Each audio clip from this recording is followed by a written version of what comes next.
Hello. Happy Halloween, guys! Happy Halloween! I remember to say it. We are recording this a little bit before Halloween.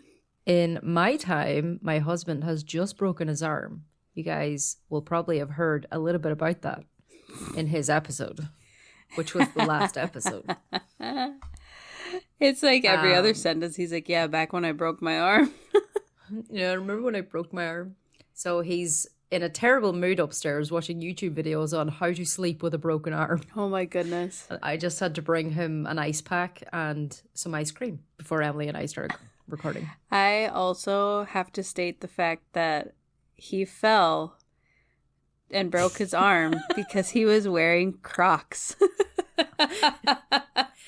Emily has not stopped giving me shit for having Crocs since I bought Crocs. And she has been extremely validated now because Ewan fell and broke his arm because he slipped on a patch of wet moss. I told my boss this earlier and he was like, maybe he should just lie and say he was playing football. Yeah. Or like, my Superman cape got caught. I was defending my home against intruders. Or even just like change up the kind of footwear that you were wearing. Yeah. Hope you guys enjoyed Ewan's episode that we recorded. And thank you for being nice about him. / fuck you for not being nice about him. I don't know how people are going to respond to I was him. going to say, it would be really funny if you were like, oh, thanks for being so nice about him coming on the show. And people were not nice. Yeah. He already said, he was like, what am I not allowed to say? I was like, just please try not to get me cancelled. Or like, have Emily a podcast to come back to after this season. No. That would be terrible. My brain just went down like a rabbit hole of all the things that like somebody could say that would just be awful. But I don't feel like Don't your worry, husband would say it. No, I wouldn't have married him. And even if he does say something off color, I have editing powers, so I can get rid of them. Also, I need to state that I was actively blaming the Crocs for his accident when they were still in the hospital. Yes, literally, he was in the ambulance when you were blaming him. You're like, see? Our friend was like, not the time, Emily. And I was just like, in my head, I didn't say it, but in my head, I'm like, it's not like he's in a coma. It's his arm. Yeah. It's funny. Like, he's just feeling very sorry for himself. He's fine. He's okay. I'm sure by the time we have recorded his episode, he'll be feeling a lot better. Or developed a pain medication addiction. Who knows? Well, hopefully that doesn't happen. It takes a very dark turn after this podcast episode. Well, it's taking a dark turn because it's Halloween. It's the best Spooky day time of the year. Halloween. So happy. I was going to say, people need to make Halloween music, but they already do. But I feel like Halloween needs a theme song. Well, most people just use, this is Halloween. True. Is Halloween. But as somebody who controversially thinks Tim Burton is overrated, that's never been my thing. I've never been into Tim Burton, which is funny because you look at me and you're like, she's a Tim Burton person. And I am not. I like some of Tim Burton's stuff. A lot of it I'm not into.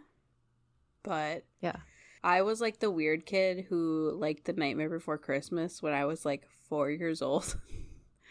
And Tim Burton has a special place in my heart for that. Also, I need to send you, or you should look it up, the short that he did. It's called Vincent. Oh. And it's narrated by Vincent Price. Ooh. It's really, it's cute, and it's like a fun little spooky thing. That's probably like my second favorite thing that he's done. Yeah. I like, don't get me wrong, I appreciate that Tim Burton brought like goth and spooky stuff, like made it more like accessible, and I feel like we wouldn't have so many other things without his work. Yeah. But was never really my thing. Yeah. There's an amazing, like, I watched it maybe 2 years ago. It's a woman who is a huge fan, but she does like a full breakdown of all of his work, and she splits it into eras, and she talks about like when he sort of changed things and when like why she doesn't like certain eras of his compared to others, which is it was really cool to see it like broken down that way. And I was like, oh yeah, well that would I feel that way too. Yeah. And I never knew why. I also have to correct myself because Tim Burton did not direct The Nightmare Before Christmas. He's a producer, right? Is that what it is? Is he a producer? He is the one who wrote the story, The Nightmare Before Christmas. Right. And then Henry Selick is the director. And Henry Selick also did Coraline, which is my daughter's current favorite movie. Which is hilarious because it is kind of creepy. But my little 1.5-year-old loves it.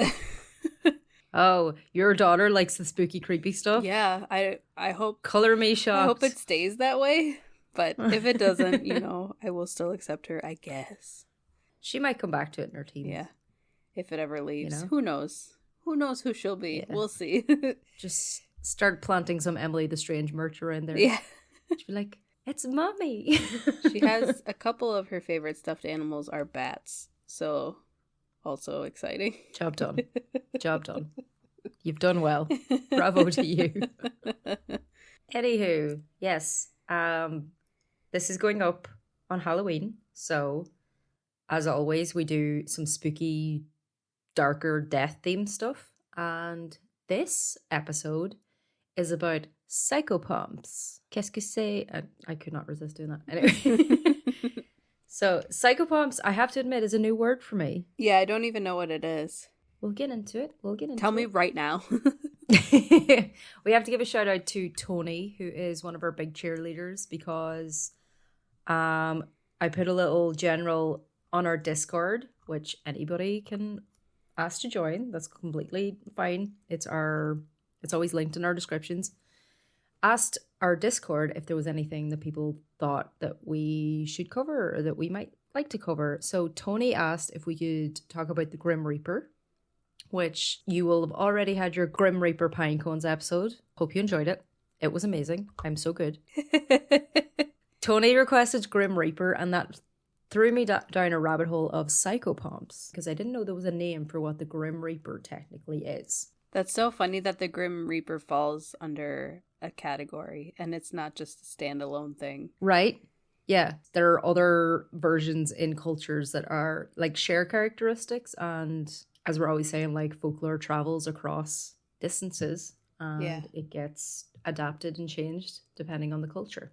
So, Psychopomp, for the definition, is an entity who conducts spirits or souls into the other world. It is a word with its roots in ancient Greece, and it refers to beings who guide us through transitions, whether from unconscious to conscious or from life to death.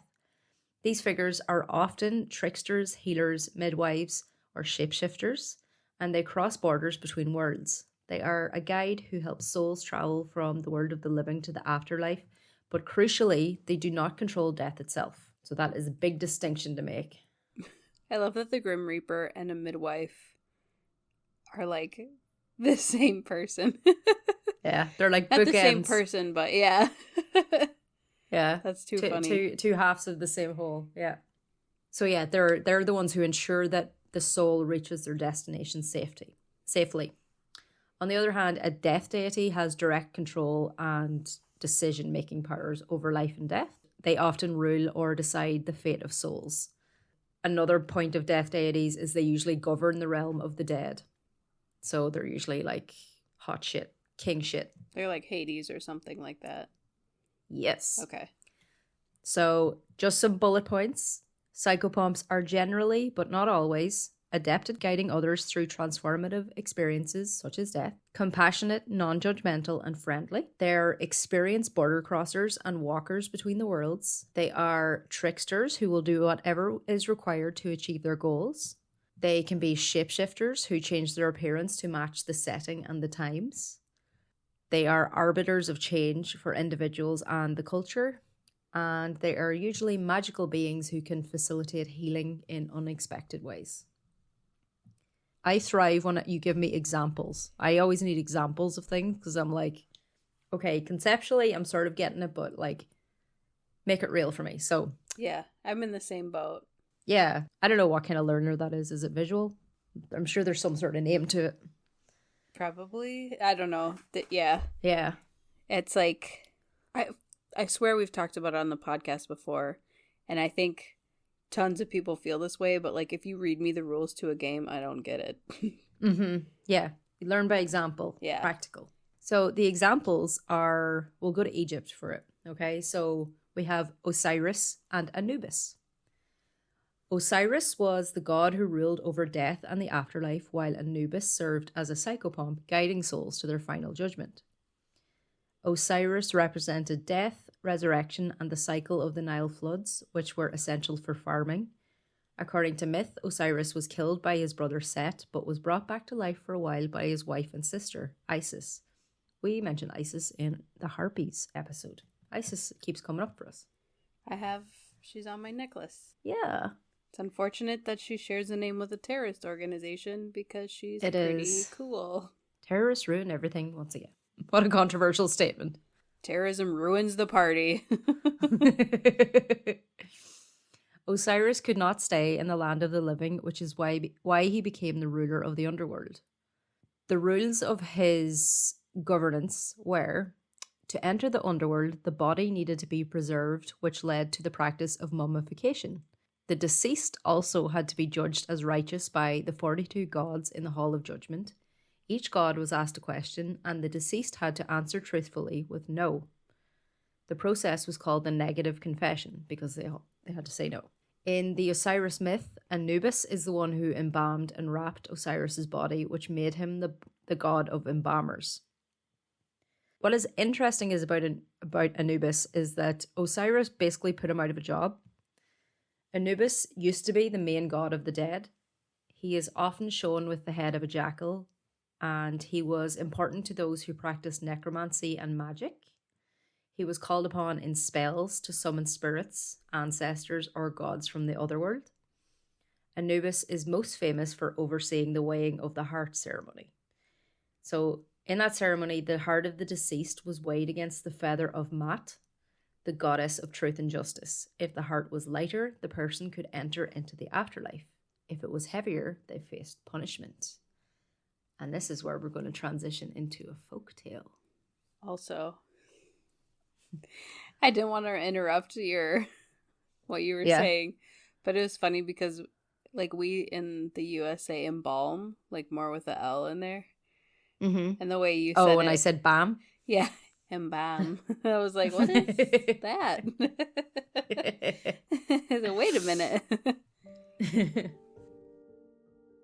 In the ancient lands of Egypt, where the sun blazed fiercely and the Nile flowed with life, a tale of betrayal and redemption unfolded.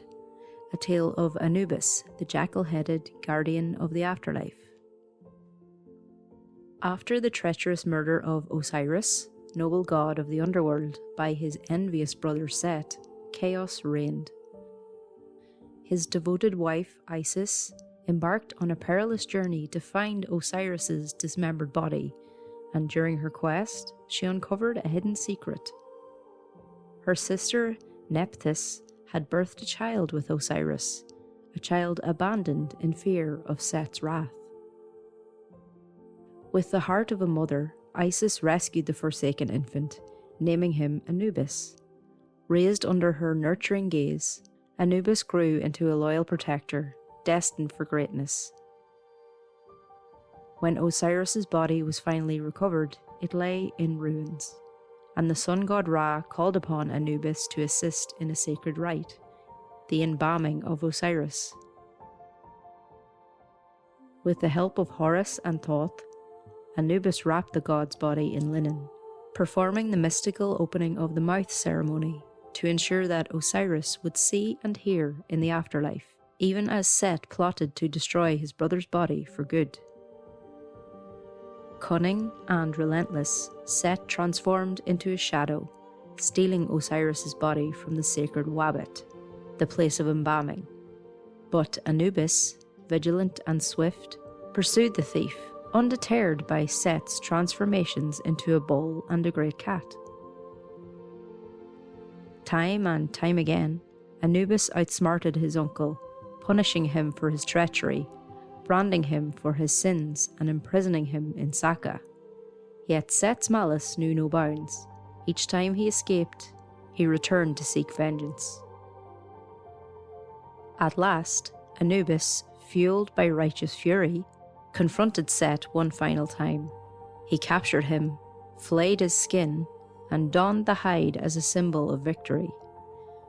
With the power of Osiris behind him, Anubis marched into Set's camp, striking down his army with a single mighty blow. Thus, the cycle of conflict between the gods came to a climax, and Anubis emerged not just as a protector of the dead, but as a warrior whose strength and cunning secured the balance between life and death, forever sealing his fate as guardian of the afterlife. That's metal as fuck. Metal as fuck. And it solidifies Anubis's role as the guardian of the afterlife and the protector of the balance between life and death. So there's Uncle Daddy and Daddy Uncle. Yeah. So Set was a bit of a dick, wasn't he? Yeah, he sounds like it. Yeah. This is like a real soap opera. I was just gonna say, I love that, like, all of these old myths are so soap opera like. It's like you're watching a soap opera and it's like, oh no, she's pregnant to another guy, but she's gonna hide the baby. Yeah. And then like the baby grows up and then comes back to kill him because he killed his adopted dad. You know? It's pretty wild. So the most important thing to bring from that is that Anubis and Osiris are two separate beings. So Osiris is basically the god of death, and Anubis, looking like a jackal, is the psychopomp who ushers people to the other world. Two separate people. When I was in 5th or 6th grade, my teacher read us a book. Oh, I wish I could remember what it was. But Anubis was in it. And like my teacher did such a good job reading it that I was like so freaked out by Anubis. Oh, really? Yeah. Because he was portrayed as kind of like this dark, shadowy dog, like in the like a cave or something. I don't even know, but I was just like, oh, I'm scared. If you think about it, like imagine like the first thing you see upon death is like this man with the head of a jackal. Yeah. So, like pointy ears and everything. Yeah. And he's always like standing upright. So yeah. You see him in like Egyptian art and in pyramid art and tomb art and all of that. And yeah. It's definitely he cuts an iconic figure. Yeah, for sure. So then we have to, of course, talk about the ultimate psychopomp that we all know, and that I actually was like, oh, I'll just do an episode about him. And then I was like, wait, this is a lot more complicated than I thought. Charon from the Greek mythology. Never which I was calling Charon my entire life. Can you imagine though, like this psychopomp having like the Charon haircut? Yeah. Yeah. That's one of those ones that like everything that I looked up like pronunciation wise, I was like, that can't be how you say that. It can't be Charon. Yeah. I have a feeling there's a bit of more of a rolled R in there, but I think I might sound a little bit pretentious if I keep saying Charon. You're Irish, so it feels like a little more natural. I think for me, it feels more, I don't know if like appropriative is a word. I don't know. Yeah. Or like, I know what you mean, like pretentiously, or like, you know, it's not your word to pronounce that way. Croissant. Croissant. Yeah, it drives you nuts when I say croissant. Because he's always like, just say croissant. like the rest of us. Croissant. Oh my gosh. So the Greeks, they personified death. The Greeks are interesting, right? Because they technically have two psychopomps, but one of them is more of a psychopomp than the other, right? So the Greeks personified death as a being called Thanatos, who was the twin brother of Hypnos, who's the god of sleep, which I thought is really cool. It's really interesting. Yeah. It's like death and sleep are so close. When I first explored psychopomps, I was drawn to Charon, the ferryman. So Ferry. Yes, not Fairy. I'm not like it's not a slur. Yeah, I was gonna say. He is the mythical ferryman, as in on a ferry. That's so funny. Your little He's a wee ferryman. He's a wee ferryman. If anybody has been watching Chaos on Netflix, I'm not finished it yet, but it's very good. It's like a reimagining of Greek mythology. I think I sent you a trailer for it. Jeff Goldblum plays Zeus. Oh, yeah. So good. So if you're looking for something to binge, easy to binge, nothing too like high stakes or anything like that, yeah, it's good. And Jeff Goldblum is delightful in it, like he is in everything. He's just a delightful man. Yes. Most of the Greek figures are in Chaos, but Charon is the ferryman, and they have an actual ferry, like that you could drive your cars on, because it's like a modern reimagining. Just kidding. And he's just like a guy. He's just a guy. He's on the ferry. Like, he's not like the, cloaked figure that you always see, and he's like, with the gnarled hands. Yeah. That's in all of the imagery that you usually see. So I was drawn to Charon. Charon is the son of Erebus, the god of darkness, and Nyx, the goddess of night. And he has the job of ferrying souls across the rivers Styx and Acheron, but only for souls who have received proper burial rites. And that means payment was required for the journey, which is very classist. Yeah, seriously. Yeah. Souls who couldn't pay were left to wander the riverbanks for 100 years, which is a plot point in Chaos. And it's quite sad because, like, what if your family's just very poor? They're not going to bury a coin with you, and it means that they could buy dinner. Yeah, right. So mean. And just because you're poor doesn't mean you're a bad person. Exactly. But that's like, it seemed to equate like wealth with morality, which is interesting because we do the exact opposite now. We're like billionaires, let them all go to the bottom of the ocean. It's like we do and we don't. Yeah, true. Because depends what they're famous for, I guess, or what they're rich for. Well, yeah, and there's so many people who are like standing on the side of the road asking for money and stuff like that, and people are like, well, they're probably an addict and they probably screwed all these people over and they probably did this and they probably did that, and it's like, but what if they didn't? Oh, yes, that's true. Sorry, I was thinking the other end of the spectrum where like people sort of, the way you have all those Elon Musk fanboys, and they're like, oh no, but he worked for that money, and like, when? Yeah, he actually never did. But that's interesting, yeah, like the people who assume that like you must have done something pretty bad in your life to end up on the streets, when the sad reality is we're closer to that than billionaires. Right, or even if you're just somebody who lives in like a 1-bedroom apartment and you're working 3 jobs, it's like, well, you probably didn't go to college, you probably did all these things wrong, you probably spent your money unwisely, all that kind of stuff, when it's like, or maybe you just didn't have a leg up. Exactly, yeah. Like, everybody else started at the starting line and you started like 10 feet back. Right. So it's unfortunately the way it works. Yeah. And I will fight people on that. The American dream is a lie. Let's dismantle the whole thing. It is. And if you watch 90 Day Fiancé like we do, it's crazy to watch all these people. They're like, I thought it was like easy to get a job here. I thought you made a lot of money. And it's like, no. Like, what's nuts is like you see, like, I could see like American jobs, like say my counterpart in the US, and it would seem like they make basically triple the amount of money that I do at my job. But like what it gets you is very different. Yeah. You know what I mean? Yeah. You guys have so many other expenses that you have to worry about. Right. Right. And like we pay more tax, obviously, but like we get back a lot more from our tax. Not always. Like, and you have healthcare. Yeah, like I was thinking, like our healthcare isn't free in Ireland, but like very fortunate that like we took you into A&E. He went there, he got an X-ray, aka the ER, for those in the US. Yeah. Oh, they actually changed the name to emergency department. I'm like, what was wrong with accident and emergency? Anyway, yeah, took him there. He got an X-ray. He got some medication. He got a sling, and he was sent home.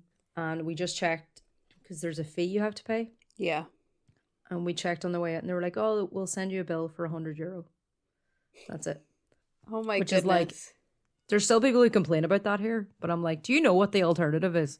Yeah. You can't even walk into the fucking emergency room for $100. Yeah. Like, so, I was just telling somebody about how my dad had to have emergency surgery probably like 10 years ago. I'm not going to dive into all that stuff. It's his personal business. Nothing big. But he was in the hospital for like 2 or 3 days, and he got a bill for like $100,000. Jesus Christ. And it's just like, that's nice. Do you think people actually are ever able to pay this back? It's disgusting. It just is. Like, it's not fair. Mm-mm. But anyway. we're still in Greece. I don't know if they have socialized healthcare. I assume so, because they're in the EU. Anyway. Yeah, it's like everybody except for us. So Charon has been described in many ways, from a poor fisherman or a grumpy old man to a foul-smelling ogre, as he was described in Virgil's Aeneid. In Dante's Inferno, he is portrayed as an old man with burning eyes threatening the souls with his oar. They're already dead, man. What are you threatening them with an oar for? Just leave them alone. The most famous myth depicting Charon is that of Orpheus and Eurydice. And Chaos actually focuses on their story, but it changes a lot. In this story, Orpheus, the legendary musician, descends into the underworld to retrieve his wife, Eurydice, who had died from a snake bite. His music was so powerful that it softened the hearts of Hades and Persephone, who agreed to let Eurydice return with Orpheus to the land of the living on one condition. Orpheus must not look back at her until they had both reached the upper world. To reach the underworld, Orpheus had to cross the river Styx, which separated the world of the living from the dead. Charon, the grim ferryman, with his wings and his sparkly shoes and a little tutu, appears in this myth as the one who ferries souls across the Styx for a fee, the coin placed in the mouth of the deceased at burial. In Orpheus's case, his enchanting music compelled Charon to ferry him across without payment. So, Charon is a patron of the arts. Snaps. Another myth that heavily features him is Heracles, or you might know him as Hercules, 12th Labour. The 12 labours were a series of nearly impossible tasks he was forced to undertake as punishment for killing his wife and children in a fit of madness. They left that out of the Disney film. For real. I thought he was a good guy. The madness was actually caused by Hera, because we can't have a man not shift the blame onto a woman. Yeah, seriously. Hera was his jealous stepmother, so wife of Zeus at the time. So one of the tasks in his 12 labours is that he had to bring Cerberus, the 3-headed guard dog of the underworld, to the surface. Like, what a thing to have to do. It's like, I'm going to bring this hellhound back up here. Yeah, no big deal. In order to... You got this, right? Yeah, you got this. Just bring some bacon, his collar. Don't use a choke collar. He doesn't like that. In order to accomplish this, Heracles had to descend to the underworld, and like all souls, he needed Charon's assistance across the river Styx.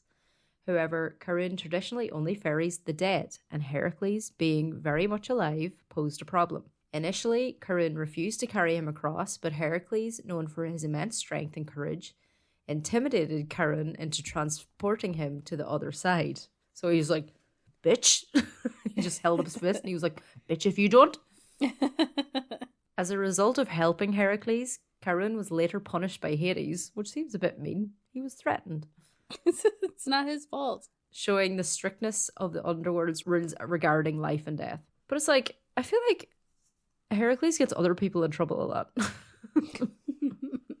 He's like, I didn't do it. It was them. Mm-hmm. Though Charon is often imagined as the one who transports the souls to the underworld, the true psychopomp in Greek mythology was Hermes, which I did not know. Hermes, whose name comes from the word Herma, which are stones that mark boundaries, was the god who guided souls across all boundaries, including life and death. So he could bring you places. He could just pop from one place to the other. Would have been a really good friend to have, because you're like, I don't want to take the bus. I always thought he was just like a messenger boy. Yeah, so he's like the herald of the gods. We'll look into like some of his symbolism and stuff like that. But yeah, he's always just depicted as a little guy with like little wingy sandals. Yeah. And a stupid hat. Hermes, I'm sorry, your hat is stupid. It's so stupid. And also, that company are terrible. They always lose my parcels. Anyway, do you guys have Hermes in the UK? We don't, but it's really funny because I remember thinking it was because you and some of the people in the chat were like talking about it, and I thought you were talking about, I think it's Hermes, like it's like a luxury. Oh yeah, brand. They who make Birkins, yeah, Birkins, like the crow bags we were just talking about. Yeah. 2 episodes ago. I remember being very confused. I was like, what is happening? Why is like this fancy brand losing packages? Oh my god, you'd be devastated if Hermes lost a package because they're like 60 grand or something. Yeah. Bags. So it was Ridiculous. funny when I figured out that's not what was I love happening. that you just silently figured all of this out, like, oh, it's a courier. I was like, I'm going to end up sounding like the stupid American like I always do. So I'm just going to go to Google. Hermes is also the god of merchants, thieves, and travelers. He has multiple jobs. He's a true millennial. His side hustle. Yeah, he's got a side hustle. He can't just be the like psychopomp of death. He has to, deliver stuff. He's literally the original Postmates guy. Yeah, I was gonna say. Or Deliveroo if you're here, if you're in UK and Ireland. He's the original like, Deliveroo guy. He's like, I have my 9-to-5 job, I have my bartending job, and I have my Postmates job. Yeah, and then he does comedy at the weekends or something. He's just trying to make it. He is represented by various symbols, each highlighting a different aspect of his divine roles and attributes. He carries a staff called the Caduceus, and it's entwined with 2 serpents and topped with wings, symbolizing his role as herald and messenger. I'm going to name my kid Caduceus. Caduceus, yeah. I feel like, isn't that a medical thing? Don't you often see that? Oh, yes. Yeah, you see it on hospitals and stuff. Yeah, but I feel like I haven't seen it. Like, it feels like it used to be a thing and it's not anymore. Yeah, like they don't do it now. It's the official insignia of the United States Medical Corps. Oh. Navy Pharmacy Division and Public Health Service. Yeah, why is it? Wait. The modern use of the caduceus as a symbol of medicine became established in the United States in the late 19th and early 20th century as a result of well-documented mistakes and misunderstandings of symbology and classical culture. Oh, so there's no... It's like a bad thing that they It's like they fucked it up. Yeah, because I was like, what does Hermes have to do with this? That is really fucking funny. That's probably why That's so it's funny. kind of like fading away and I don't feel like I see it that often anymore. Yeah. They're like, oh, cover this up. Because I was like... That is so funny. Yeah. Like, it should be like Hippocrates, I guess, isn't it? Isn't it the Hippocratic Oath? Yes. It's not hippos anyway. It's not hypocrites either. Yeah. That's what I always think of when people say the Hippocratic Oath. I'm like, hypocrite oath. Yeah. Which is not a good thing, I don't think. So his dorky little sandals are known as... His ferryman sandals. Known as Talaria, which actually is a beautiful child's name. It sounds... Talaria or Talaria. It sounds too close to malaria for me. It does, yeah. But it's like, you know, the way you always see those posts, it's like, what would you name your kid if it didn't have a terrible, like, connotation? And somebody was like, Candida, which is like thrush. Yeah, it's like a yeast infection. Or like chlamydia. Yeah. It's like, yeah, beautiful name, but you can't use it. So his dorky little sandals endowed him with the ability to move swiftly between the worlds of gods, mortals, and the underworld. I have definitely seen some sort of reimagining of those sandals as like high top sneakers, and I don't know what it's from. I'm gonna say probably Percy Jackson or something like that. Yeah, I don't know. It's ringing a bell here. If anybody knows, message me. Was it like a special release when the movie Hercules came out? No, I feel like it was in something. Like there was like Hermes was like a young guy and he had like wings on his sneakers. I feel like it's something that would be too specific to Google. So if anybody knows, let me know. Too specific to Google? I feel like that's where Google thrives. But sometimes when there's something that like you remember and they're just like, no, here is all of the shoes with wings that we have ever known. Yeah, I guess. His dorky little helmet is often called... I'm sorry to any Greek people who are very proud of this. This is just me making fun of him. He's not real. Unless he is real. Then help me go on holiday. I would like to go somewhere nice and warm. Okay, so his helmet was called a Petassos, and it symbolizes his speed and ability to travel great distances in the blink of an eye. He is often depicted with a tortoise. It represents his inventiveness because he is credited with inventing the musical instrument, the lyre, and he L-Y-R-E, and he carved it out of a tortoise shell. Yeah, I spelled that because I know you'd be like, the what? The lyre. I know what it is. Thank you. One of his symbols is the rooster because it is the symbol of a new day. And it represents, because roosters herald in a new day, Hermes was the herald of the gods. So he'd go around like spreading his messages and gossip and running his mouth. I don't know why I have beef with Hermes for some reason. Yeah, you seem like you just don't like him and his funny shoes. Yeah, I don't know why. Is it the shoes? I wanted to pick a myth that has Hermes pretty heavily involved in it, so I chose the myth of Sisyphus. In the ancient city of Epona, there lived a man named Sisyphus, famed for his unmatched wit and cunning. His brilliance was whispered throughout the lands, but his craftiness, like a double-edged sword, led him to tangle with the gods themselves. Sisyphus first earned his reputation when he caught the wily thief Autolycus, whose trickery was a gift from Hermes, the god of thieves. To outsmart him, Sisyphus marked the hooves of his cattle, exposing the culprit. In an act of vengeance, Sisyphus seduced Autolycus' wife, Anticlea. Some say that from their union came the legendary Odysseus, though Anticlea married Laertes, leaving the truth of the child's paternity cloaked in mystery. This was only the beginning of Sisyphus' defiance. One fateful day, Sisyphus beheld the mighty river god Asopus in despair, searching for his daughter Aegina, who had been taken by none other than Zeus. Seeing an opportunity to bargain with the heavens, Sisyphus revealed Aegina's whereabouts, in exchange for a spring to flow eternally on the Corinthian Acropolis. Furious at this betrayal, Zeus summoned Death himself, Thanatos, to claim Sisyphus and drag him to Tartarus. But the mortal was cleverer than the gods anticipated. When Thanatos appeared with his cold chains, Sisyphus, feigning curiosity, asked how they worked. Thanatos, in his vanity, obliged, and in that moment, Sisyphus bound Death in his own chains. The world above was thrown into chaos. No one could die, battles were fought endlessly. The sick and elderly lingered in agonizing half-lives, and sacrifices to the gods failed. Ares, the god of war, enraged by the loss of his battlefield glory, stormed into Tartarus, freed Thanatos, and delivered Sisyphus to his doom. Yet, even Death was not a cage strong enough to hold the king of Epona. Before he passed, Sisyphus cunningly instructed his wife to leave his body unburied, casting it into the public square.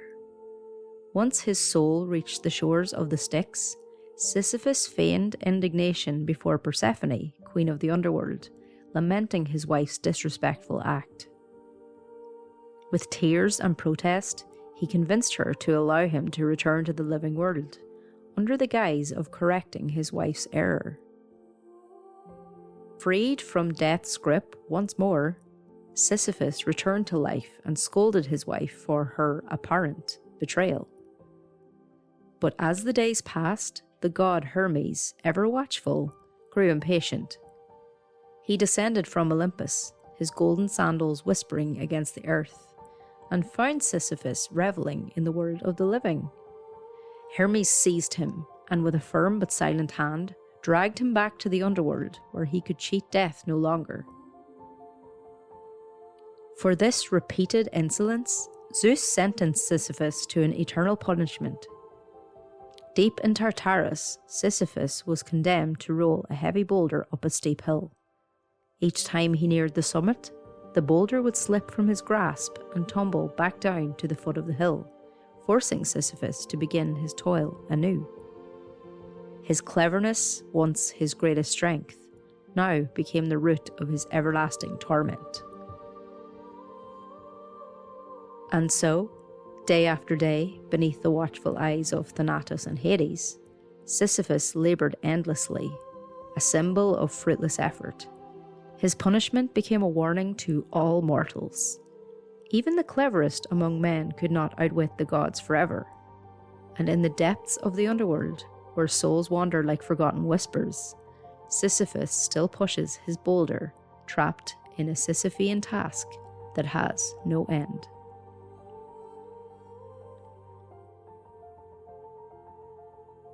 So yeah, Hermes was like, he's good at dragging people from where they were supposed to be. So yeah, he goes like into the underworld and he's like, stop tricking Persephone, she just got here. Leave her alone. It's not her fault, she was kidnapped. Yeah, so Thanatos and Hades had beef with Sisyphus after that, but it just shows, yeah, Hermes always like basically did their bidding, and he was the one, made sure people got to where they were supposed to be. Hermes also shows up in the final book of the Odyssey, and he is shown rousing the souls of the dead and leading them gibbering past the streams of Okeanos and into Hades. So gibbering. He's like literally like the, yeah. What does that mean? So he's like, they're like just talking like blah blah okay. blah, like they're not making sense. Ew. Now Selenian Hermes called away the suitors' ghosts, holding firm in his hand the wand of fine pure gold that enchants the eyes of men whenever Hermes wants or wakes us up from sleep. With a wave of this, he stirred and led them on, and the ghosts trailed after with high thin cries, as bats cry in the depths of a dark haunted cavern, shrilling, flittering, wild when one drops from the chain, slipped from the rock face while the rest cling tight. So with their high thin cries the ghosts flocked now, and Hermes led them on, and down the dank mouldering paths, and past the ocean streams they went, and past the white rock and the sun's western gates, and past the land of dreams, and they soon reached the fields of Asphodel, where the dead, the burnt-out wraiths of mortals, make their home. Isn't that like a crazy like visual? Yeah. Like him just leading an army of the dead into Hades, like the Pied Piper. And they're all just like brain dead. Just like yeah.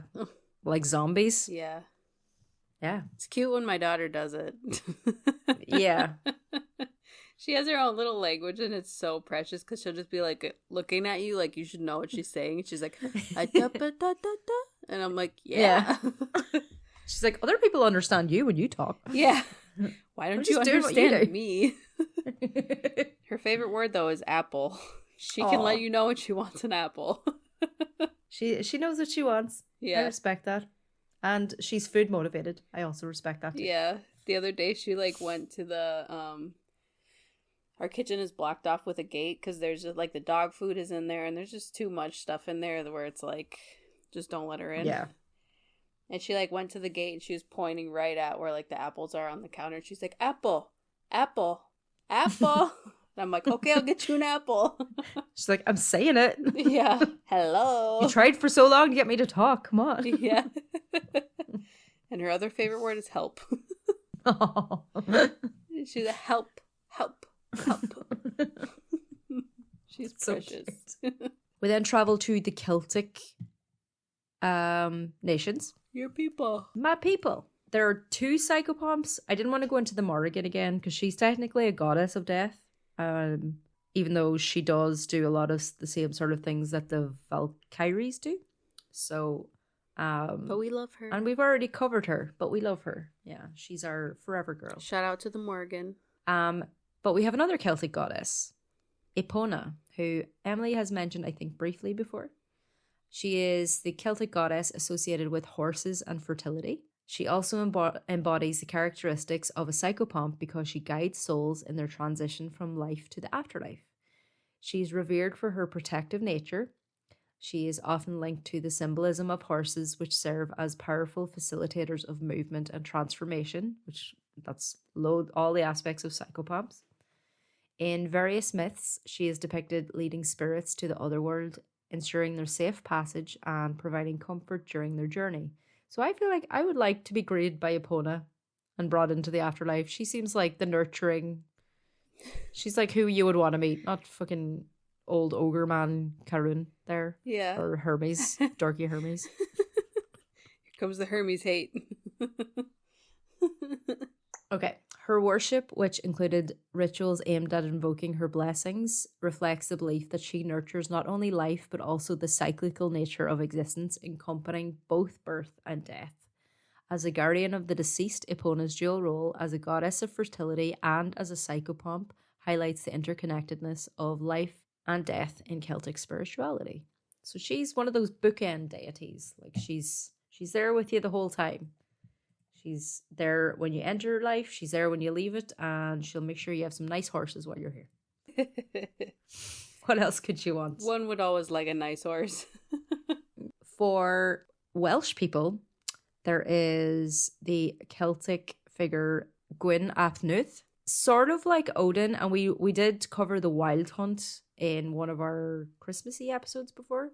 Gwyn ap Nudd was the leader of the Wild Hunt in Wales. He's a spectral figure who rides out through the cold winter nights on horseback, leading a pack of ghostly hounds known as the Cún a Nún. His hounds, this may ring a bell, are said to be white-coated with red ears. I'm just picturing beagles, which makes it less scary. It's like, my beagles! Like, if anything's gonna lead like the Wild Hunt, like beagles. Oh my gosh. No offense to beagle lovers, your dogs are fucking annoying. You're supposed to be able to hear the baying of his hounds, and that's one of the omens of death. So I'm thinking it's beagles. I mean, it really could be. Yeah. His favourite beagle is Dormuck, who was a red-nosed hound, which I feel like they just stole this for Rudolph. It's like he goes through the sky being pulled along, and one of them has a red nose, and it's the favourite. That's really funny. Is Gwyn ap Nudd Santa? Welsh people, let me know. And is the lead beagle Rudolph? Why aren't you guys like raising more of a stink about this? Like one time I put up a TikTok about the Welsh word wraith, and I did not say that it was a Welsh word, and people were up in arms. I was like, I'm so sorry, right? What were they up in arms about?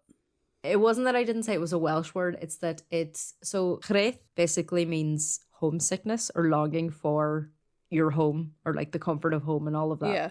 But it is supposed to specifically refer to Wales. You can only feel that way about Wales. Okay.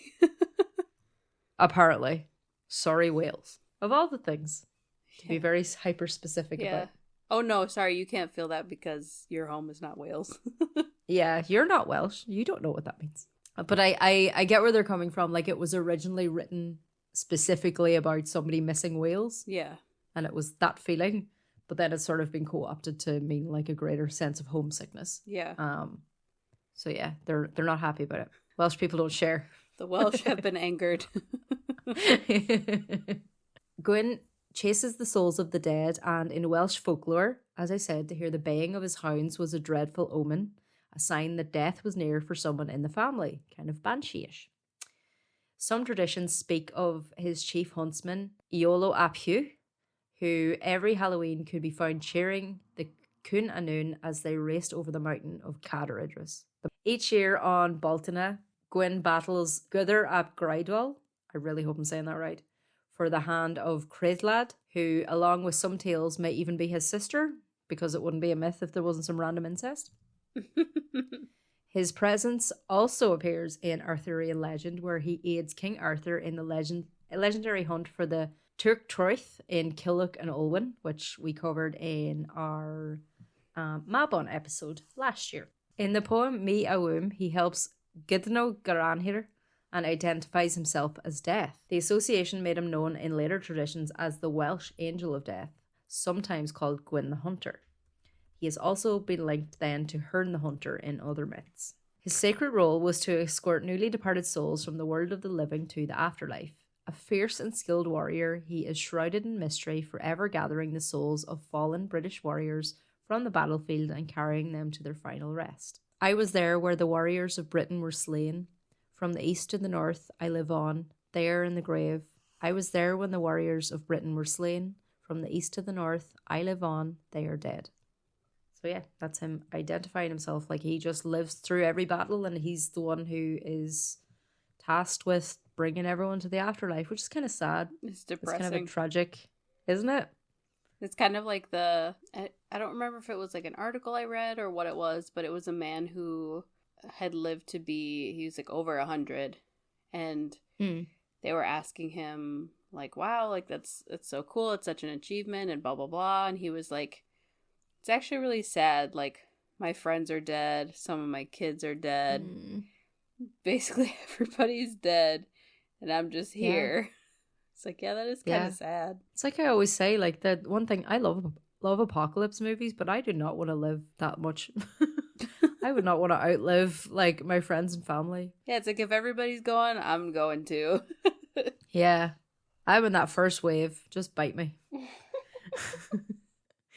And there's also like, you know, all those like, oh, they were searching for the eternal life, or like they were looking for the Holy Grail because it had the secret to eternal life. Why? Yeah. Why would you want to live that long?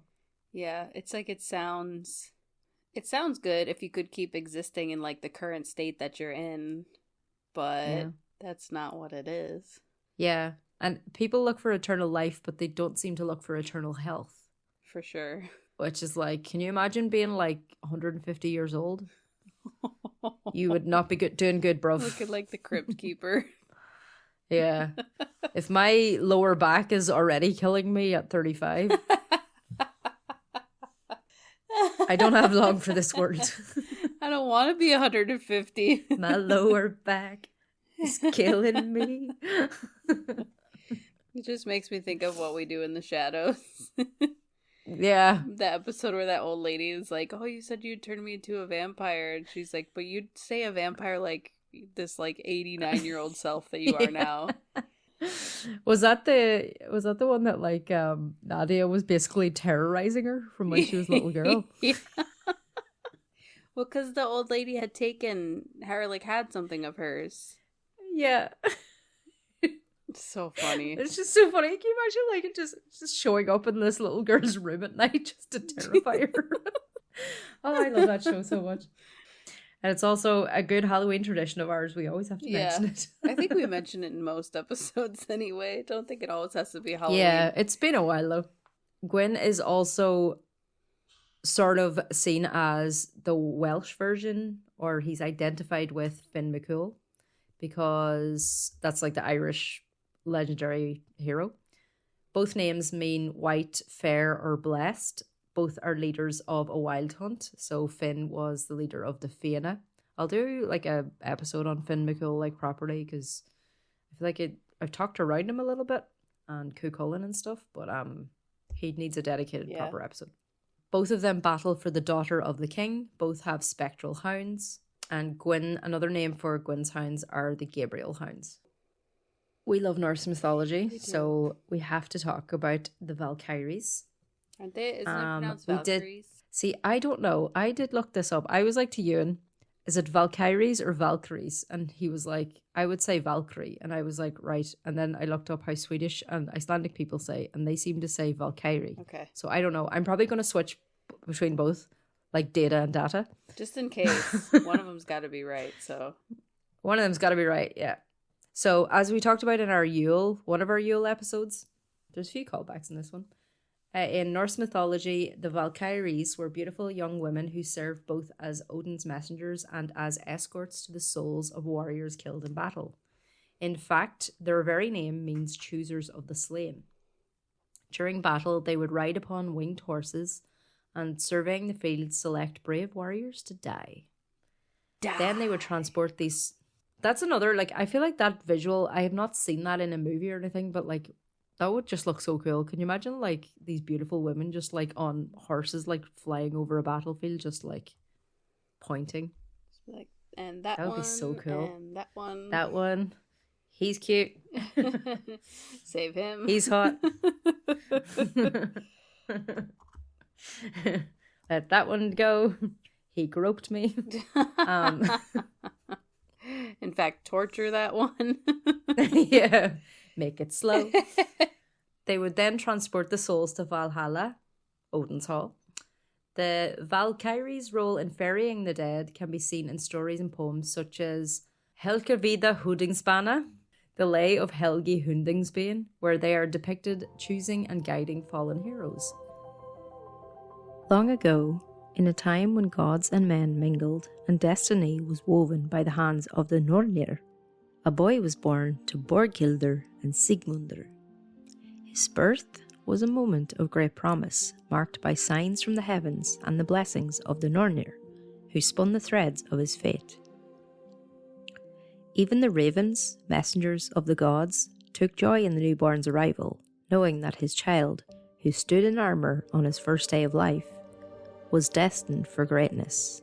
He was named Helgi, a descendant of Day, and it was said that he would bring fortune to his people. As Helgi grew, his strength and courage became legendary. Before long, he slew the cruel king Hundinger, earning the name Hundingsbane. Hundinger's sons demanded vengeance, but Helgi refused them any recompense, slaying all 4 brothers in battle. It was then that Helgi first laid eyes on Sigrun, a radiant Valkyrie who appeared to him on the battlefield, her eyes gleaming with the wisdom of the gods. Though promised to another, a king named Hodbroder, whom she scorned as little more than a kitten, Sigrun was drawn to Helgi's strength and valour. She invited him to fight for her hand, and Helgi, filled with resolve, gathered his warriors and set sail. Helgi and his men braved the fierce seas, aided by the Valkyries, who watched over them. At last they arrived at the shores of Hodbroder's kingdom, where a mighty battle ensued. Helgi fought with unmatched skill, protected by the Valkyries, and in the end he slew Hodbroder. Sigrun declared him the victor, promising him both her hand and the lands of her former betrothed. The Valkyries themselves seemed to smile upon the union, for it was clear that Helgi and Sigrun's fates had long been intertwined. Their love was forged in battle and sealed by the gods, their destinies as radiant as the day Helgi was born.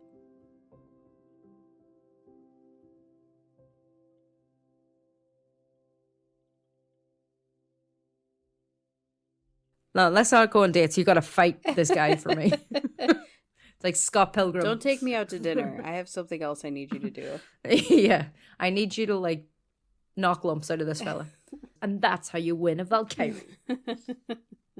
You fight another guy for him in battle. For her. It's beautiful.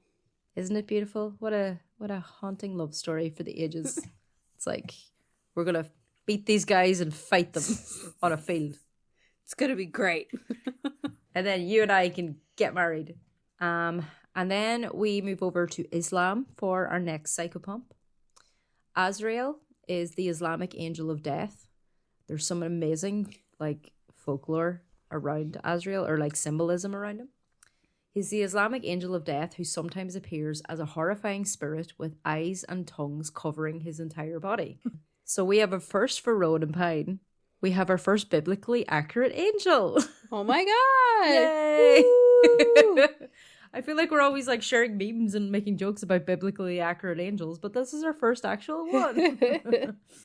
So yes, eyes and tongues covering his entire body. Azrael maintains a massive ledger in which he is responsible for separating souls from their bodies.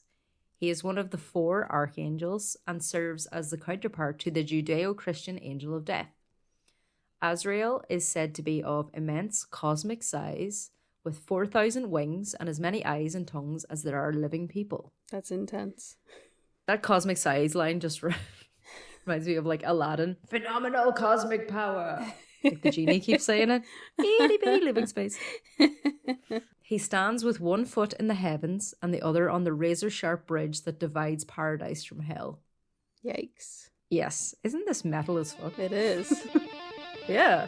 It'd be a good band name. I'm sure it is a band name. Probably. Also, the first thing that like Ewan did was look up to see if Psychompomps was a band name because he wants to form a band with our friend Danny. And he was like, oh, it's already taken. I'm like, of course it is. You have to I feel like you have to come up with like Psychompomps at the graveyard or something like that. You know what I mean? Where it's like you could include the word. Yeah.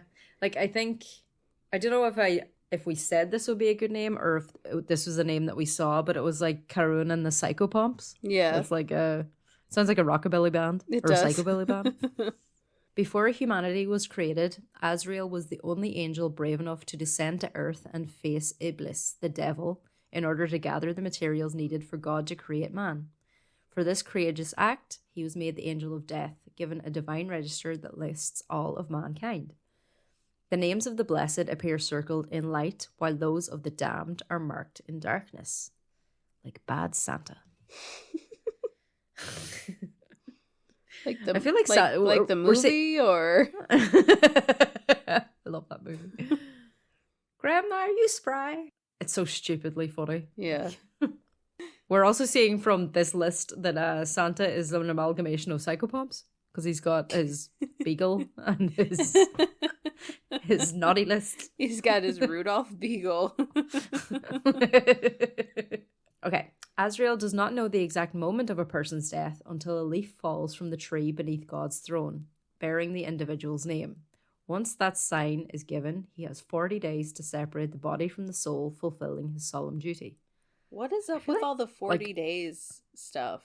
Yeah, 40 is a big, biblical... 40, 7, and 3. They're it's like the numbers in the Bible, or I guess the Quran in this instance, but... In Islamic tradition, man has several ways to delay death. By reciting a ritual prayer, he stops the angel of death from entering his throat to take his spirit. While giving alms, the angel cannot grasp him by the hand. However, when all attempts to delay are exhausted, the angel returns with an apple from paradise inscribed with a basmala, in the name of God, the merciful, the compassionate, or writes God's name in the person's palm, and the spirit must depart. For believers, the soul is gently drawn out and carried to the seventh heaven. In contrast, the souls of unbelievers are violently ripped from their bodies and hurled back to earth, unable to pass through the gates of heaven. Well then. I love how, convoluted this all is. There's so much involved in, death. It's crazy. It's so cool. I love this. And also, blanket apology if I got any of this wrong to anybody who is Muslim or who was raised Muslim. Blame my source. Blame the sources. Mm-hmm. And then on to one that I had a lot of trouble finding anything, which I have disappointingly little. In Japanese mythology, the term Shinigami translates to death god or death spirit. These beings are tasked with guiding souls to the afterlife and overseeing the process of death. Shinigami can take various forms, sometimes appearing as skeletal figures, other times as ghostly apparitions, or even resembling humans. Their portrayal can vary wildly. In some stories, they are seen as neutral arbiters of death, while in others, they may take on a more malevolent role. Regardless of their appearance or demeanour, Shinigami play a crucial part in the journey from life to the afterlife in Japanese folklore. Now, unfortunately, when I was trying to research this, literally every source was in Japanese and it seemed to be untranslatable for Google. So I would love to hear more. If anybody has any book recommendations or anything like that, I would love to read more about Japanese folklore and especially Shinigami. Because I kept getting directed to Death Note, that anime. I was gonna say, I feel like I'm not huge into anime, but Medardo had me watch Death Note, and I was like, wait, I think that was something in that show. Yeah. So, and Ewan has watched Death Note as well, I believe, and when I started I asked him, did he know anything else about Shinigami, and he was like, I literally just know Death Note. But it seems from what I've gathered that they're not often called Shinigami. Shinigami is like a variety, but I think in Death Note they're actually called Shinigami, and they sort of gave a name to like the death spirits. Yeah, I think that's what that was. It's been a while since we watched it, and as you know, I retain like nothing that I watch, so. And then second to last, we have our little callback to Emily's Northern Lights episode. Aurora Borealis is a psychopomp for Labrador Inuits. In northeastern Canada, the Aurora Borealis is seen as flickering torchlights lit each night by the spirits that live there to show the way for the deceased. Which is very sweet. Yeah. Yes. I remember that. I have to give like a little side acknowledgement that in a lot of cultures, animals are psychopomps. Emily's Ravens and Crows episode dealt with how in a lot of belief systems, ravens and crows / corvids, but not all corvids, are tied to the other world and symbols of death or transition, transformation. So yeah, just wanted to give a little side note, because as we know, the Morrigan can appear as a crow or a raven, and they're birds associated with battle and omens, and it suggests her role in foretelling death and influencing the fate of warriors. In many tales, she is seen hovering over battlefields, deciding who will live and who will die, thus functioning as a guide for souls transitioning to the afterlife. Also, it says that whippoorwills are psychopomps? Yes. That's so cool. When my grandparents lived in Wisconsin, they had whippoorwills around their place. And they're like so cool. They make like the coolest call. Yeah, it's such a cool name for a bird. Like it's, because when I read that, I was like, I think that's a bird, and I like literally had to Google it. Yeah, so, yeah, yeah. Like my grandparents would be like, yeah, they sing their name. They'd be like whippoorwill, whippoorwill. So each night we would like hear them coming out. And we're like, oh, it's the whippoorwills. Yeah. They also look really That's like so nice. Crazy too. Have you looked at them? Oh wow. Yeah, they're very just like different looking. Whippoorwills. That's like a new one for me. I don't know where they. Is it just America? I don't know. It's a good question. I feel like they're part of. They're within the nightjar family. Yeah, nightjars. Nightjars are cool. Because there's like some of them look like frogs. Yeah. I love animals. There's just so much fun things about them. Every time we watch like David Attenborough, I'm always like to you, and he's always showing me some random animal I've never heard of. It's always something new. You're like, how did I not know about all these animals? Yeah. So that has been my episode on Psychompomps, and that concludes season 2 of Rowan and Pine. Aww, season 2. We have done 40 episodes, Emily. Wow. Look at us. Yeah. And everybody said we couldn't. I'm just kidding. They all said it. They all did. Heard them. And then with our pine cones, we actually have 51 episodes currently. So we'll have like 54? 55? Wow. Something like that. Crazy. It's a lot of work. It is a lot of work. Especially for you. You're editing all of these episodes. Doesn't feel like I've done that much. We've spaced them out. Yeah. Yeah. That's true. But yeah, if you've been here from the start, you probably know us in person. If you've been here from the last few episodes, yeah, welcome. We're happy that you found us. There seems to be new people finding us every day. You've all been really sweet. You guys are great. Yeah, you guys are great. Thanks for being kind. Thanks for listening. And we will be back for season 3. But we might sprinkle in a few little short episodes here and there just to keep on your radar. Yeah. And make sure that you don't forget that we exist. Right. We want to keep you entertained. All 9 of you that are listening. Hey, it's at least 19 now. I was going to say, wait, do we have like 12 now? We can't quite give you a date for season 3 yet, but make sure you're following us on everything. And we love you, and we have lots more to come. And we might have a little pivot next season. It's nothing too drastic, but we're just going to focus on some things that we have been gradually gravitating towards. She says might, but That's we're all I'll say on that. 99% sure we have a pivot. Yeah, we do. Secrets, surprises. We're still going to be in the same realm. We're not changing genre or anything like that. But yeah, we're not becoming a true crime podcast. No, definitely Can not. you imagine? Oh my gosh. Emily would leave. Yeah. Yeah. Everybody's like, I'm going to start a podcast and it's going to be true crime. I'm like, I think we're good. The thing that I don't get is when there's people who like they have jobs and that are completely unrelated to true crime, and they'll just start like they'll be on like fucking Love Island or something. They're like, I'm starting a podcast and it's true crime. Like, who gives a fuck what you think about it? Yeah. Like John Wayne Gacy. Right.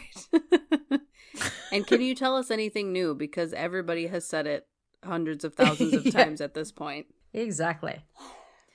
Thank you to all of our PodMoth network mates. You guys have been so sweet and welcoming, and we're really happy that we found our little group of other spooky pods. Yeah. And keep listening to everybody else while we're gone, because there's so much. I have so much to catch up on. There's some great stuff in there if you dig around. The links to all of the PodMoth Network podcasts are in our description. So go check them out. Yeah, go check them out. And for the last time, season 2, I have been Niamh. And I am Emily. And fuck yeah, folklore. Bye, everybody. Happy Halloween. Yeah. See you in probably early spring. 2025. Yeah, in 2025. For sure, 2025. Bye-bye now. Bye. Bye.